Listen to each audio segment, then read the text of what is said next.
تمہارے بھی اولاد ہوتی ہے, میرے بھی اولاد ہوتی ہے, تم بھی بیمار ہوتے ہو, میں بھی بیمار ہوتا ہوں, تم بھی دوا کرتے ہو, میں بھی دوا کرتا ہوں, تو تمہاری طرح کا ان چیزوں میں تمہارے جیسا انسان ہوں میں. تو محترم سے کسی نے پوچھا کہ یہ تو قرآن صاف لفظوں میں کہہ رہا ہے.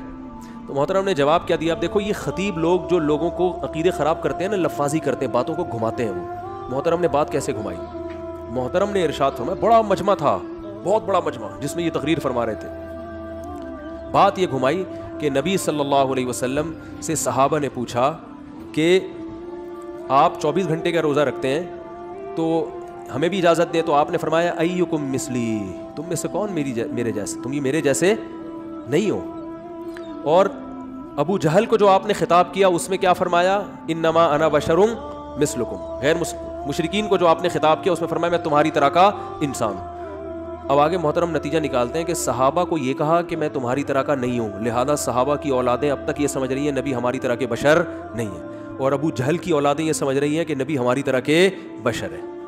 یعنی ہم لوگوں کو کیا کہتی ہے معاذ اللہ, ابو جہل کی اولادیں, کیونکہ ہم یہ کہتے ہیں کہ نبی صلی اللہ علیہ وسلم بشر ہے نا, ہم تو یہی کہتے ہیں. درجہ آپ کا بہت بلند ہے لیکن اپنی حقیقت اور ماہیت کے لحاظ سے تو بشر ہے نا. اب حضرت عبداللہ کے بیٹے ہیں, حضرت آمنہ کے بیٹے ہیں.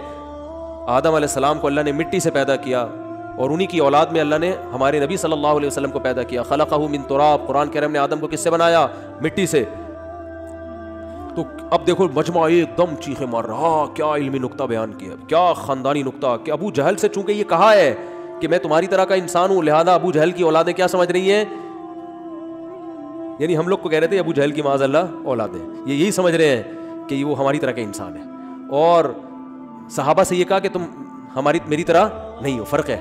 تو وہ ہم گویا اپنے آپ کو کہہ رہے تھے ہم صحابہ کی اولاد ہیں, ہم سے تو یہی کہا ہے کہ ہماری طرح کے نہیں ہے. جس کو جو کہا ہے وہ وہی سمجھ رہا ہے.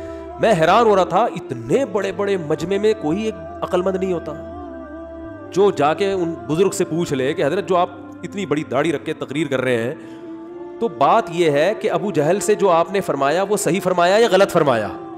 کسی کافر کے سامنے بھی غلط کہنا جائز نہیں ہے. ایک ہی نبی کے دو بیان ہیں, فرض کر لو کہ مشرکین سے یوں کہا ہے, اول تو ایسا کچھ ہے نہیں کہ مشرکین سے کہا ہے, وہ سب سے کہا ہے, پوری دنیا کے سارے انسانوں سے کہا ہے. لیکن اگر کہا ہے تو سوال پیدا ہوتا ہے, ادھر یہ کہا جا رہا ہے کہ میں تمہاری طرح کا انسان, ادھر یہ کہا جا رہا ہے کہ تمہاری طرح کا انسان نہیں ہوں, تو سیاق و سباق دیکھ کے پتا چلے گا کہ کس پیرائے میں یہ بات کہی جا رہی ہے.